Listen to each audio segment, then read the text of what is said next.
morning and welcome to the Modise Network.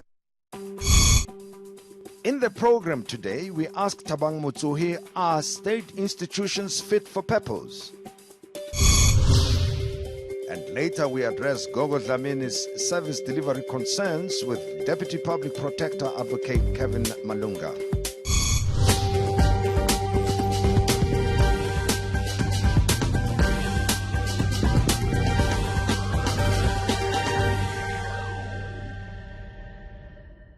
For the past 25 years, the ANC has been in charge of the national affairs of South Africa, and whatever happens in the organization has had an impact on the country. Prior to 1994, the country had been under the apartheid government of the National Party for 46 difficult years. The expectations of citizens on the basis of our human rights-based constitution have been high, but the optimism is dimming. The institutions to take the country forward have underperformed and in some instances have become a burden on the fiscus. Besides the revelations at the Zondo Commission on state capture, some state-owned entities are in deep financial trouble and are now contemplating firing people. Eskom and SABC have already announced their intentions, and others like SAA are asking for more money from the state. Someone who's been watching the developments is Mr. Thabang Motsohi, a strategist with Lenomo Advisory, who has also just published a book titled Fit for Purpose. Please remember to interact with the show using the hashtag The Modise Network on social media. But then, let me pick up the issue with you, Dr. Motsohi. We have had our own private conversations on this. I've read your articles over the years about the current South African situation. I think one is not, the views are not misplaced to say the expectations from '94 were very high on the part of the citizens, because especially once the constitution got adopted, we got a sense of where we're supposed to go. But in recent times, whenever wrongdoing is exposed, I've had people argue that, yeah, but it's better than apartheid, meaning, you know, live with it type of thing. Is that your view? Is that your feeling when it comes to that? Not at all, Tim. I think the best way to understand this thing is, let's go back to just prior to 1994. What did we inherit? What was the legacy from apartheid? Did we really understand the enormity of the problem, the complexity of the problem, and therefore prepare ourselves for the big push? There lies the question. It has been my contention that although we understood the challenge to some extent, we didn't foresee the enormity of it and the complexity of it. And because think about it this way. One, we're inheriting a bankrupt state. We're inheriting a state in which we had to democratize everything. Educational services, health services, the whole lot of things. We had to rejig the municipality situation, schools, all of that. All these things required a capable state to do. Not only a capable state, but they also required funds to implement. Now, if you look at, for instance, the RDP program, the Reconstruction Development Program, when it started, it did recognize these things. So to the extent, to a reasonable extent, yes, we did understand. But when you roll over time now, come to 2006, up to now, we began to, as if, give up. The thing is just too big. Let it be for the elite or for those that have a chance to feed from the trough. Because it doesn't matter what metric you use, the state machinery has collapsed. Is that your view? The state machinery has collapsed? Absolutely collapsed. Now, I'm not exaggerating, but think about it, and many people don't want to think about this. Point to me 2 municipalities in each of the provinces that are not bankrupt, that are not totally immobilized. Each province, if you take the Northwest or the Free State, which I know very intimately, and Mpumalanga, most municipalities are out of action. They cannot deliver the services that the people require. Why is it like that?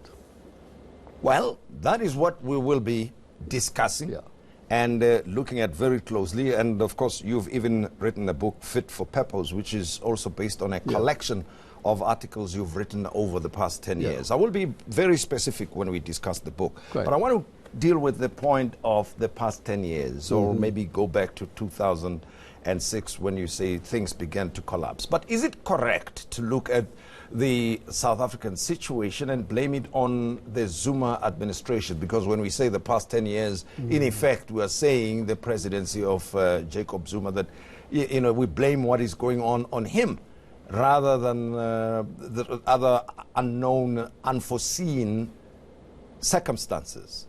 You see, this is why I took the question, back to pre-1994.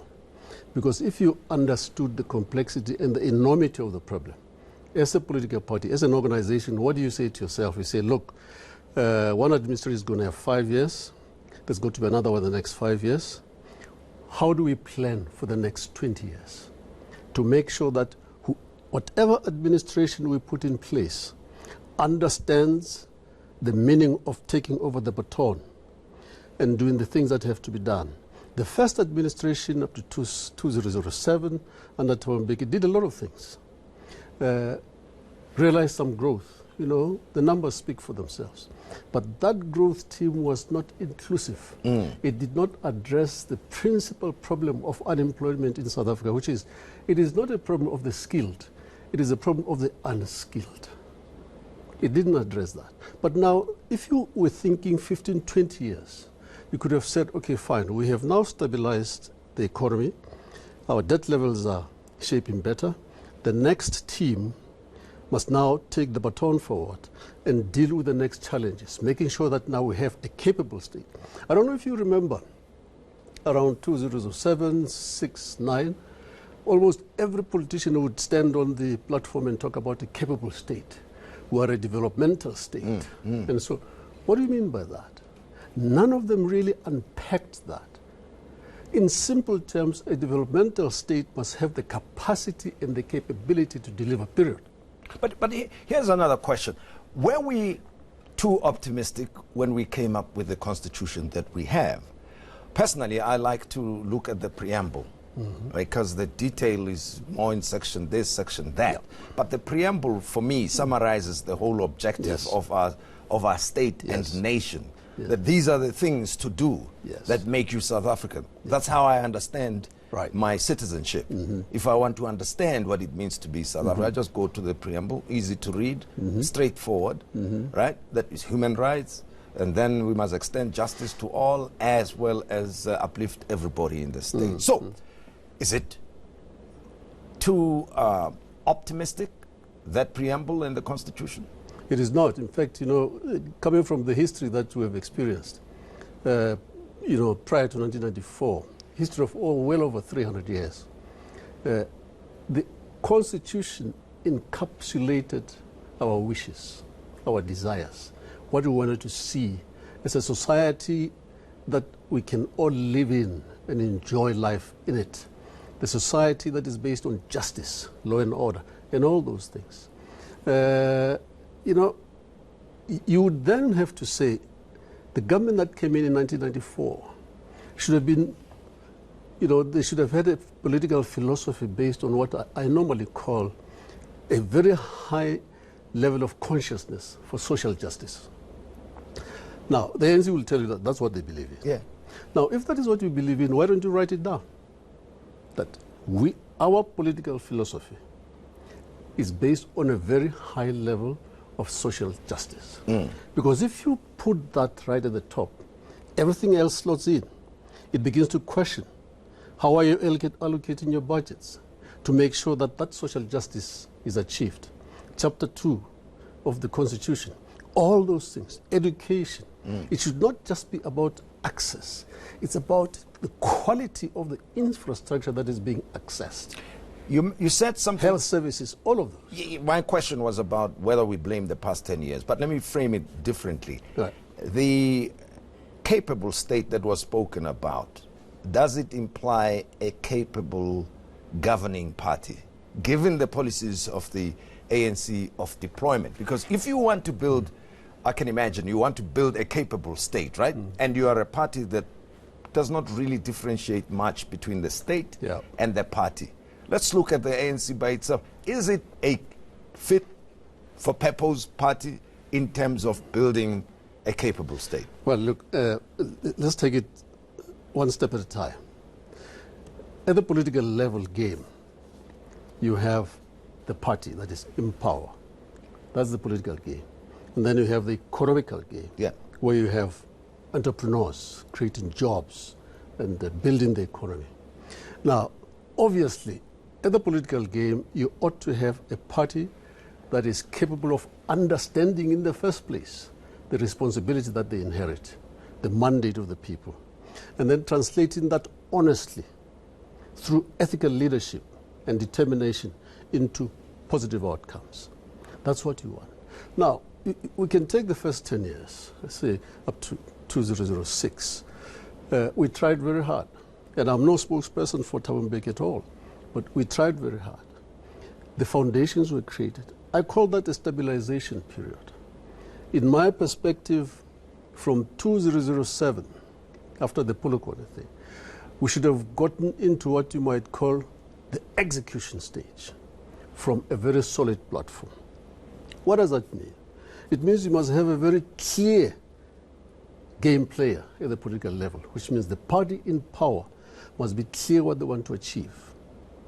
They should understand that you cannot have a capable developmental state unless you put talented people in critical positions in all the pillars of development of the state, which are what? SOEs, municipalities, and so on. But what did we do? We did everything in reverse. People were, the first thing that a mayor does when he gets into a position in any township, they order Mercedes-Benz before they even understand what the tasks ahead are. Why do we have this attitude? Why can't you understand that you need to have an organization, an institution that is fit for purpose? And I clarify that in the book.